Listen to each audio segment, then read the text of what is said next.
Assalamualaikum warahmatullahi wabarakatuh. Yang terhormat Bapak Fathur Rahman SE, MPD, MSI, CADE, CAAT selaku dosen pengampu mata kuliah akuntansi manajemen serta teman-teman yang saya sayangi dan saya banggakan. Puji syukur atas kehadirat Allah Subhanahu wa taala atas rahmat berupa kesehatan sehingga kita dapat bertemu dan berkumpul pada hari ini. Tak lupa sholawat serta salam semoga tetap tercurahkan kepada junjungan kita Nabi Agung Muhammad SAW. Adapun topik yang akan kita bahas adalah tentang penyusunan anggaran. Sebelumnya saya akan memperkenalkan dari kelompok kami. Pertama, Fendi Nur Alamsyah.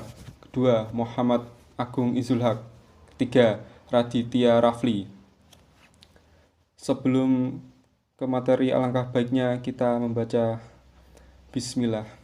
Bismillahirrahmanirrahim. Selanjutnya penyampaian materi. Pengertian penyusunan anggaran. Penyusunan anggaran adalah proses pengoperasionalan rencana dalam bentuk pengkuantifikasikan, biasanya dalam unit moneter untuk kurun waktu tertentu. Anggaran merupakan rencana yang diungkapkan secara kuantitatif dalam unit moneter untuk periode 1 tahun. Materi selanjutnya adalah tujuan dari penyusunan anggaran. Tujuan dari penyusunan anggaran 1. Menyediakan perkiraan pendapatan dan ekspeditur, yakni membangun modal bagaimana bisnis dapat berjalan secara finansial jika menjalankan strategi, peristiwa, dan rencana tertentu. 2. Memungkinkan operasi keuangan bisnis yang sebenarnya untuk diukur terhadap perkiraan.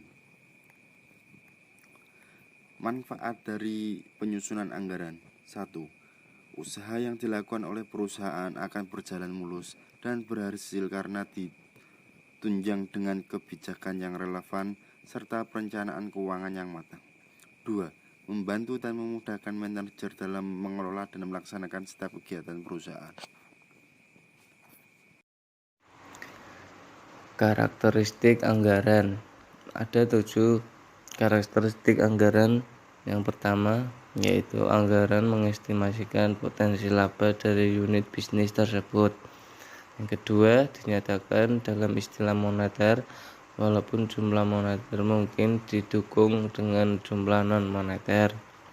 Yang ketiga, biasanya meliputi waktu selama 1 tahun. Dalam bisnis-bisnis yang sangat dipengaruhi oleh faktor-faktor musiman, mungkin ada 2 anggaran per tahun. Yang keempat, merupakan komitmen manajemen. Manajer setuju untuk menerima langsung tanggung jawab atas pencapaian tujuan-tujuan anggaran. Yang kelima, usulan anggaran ditinjau dan disetujui oleh pejabat yang lebih tinggi wewenangnya dari pembuat anggaran. Yang keenam, setelah disetujui, anggaran hanya dapat diubah dalam kondisi-kondisi tertentu. Yang terakhir adalah secara berkala. Kinerja keuangan aktual dibandingkan dengan anggaran dan varians dianalisis serta dijelaskan. Selanjutnya, cara penyusunan anggaran. Langkah pertama, penentuan pedoman penyusunan anggaran. Yang kedua, persiapan anggaran. Yang ketiga, penentuan anggaran. Yang keempat, pelaksanaan anggaran.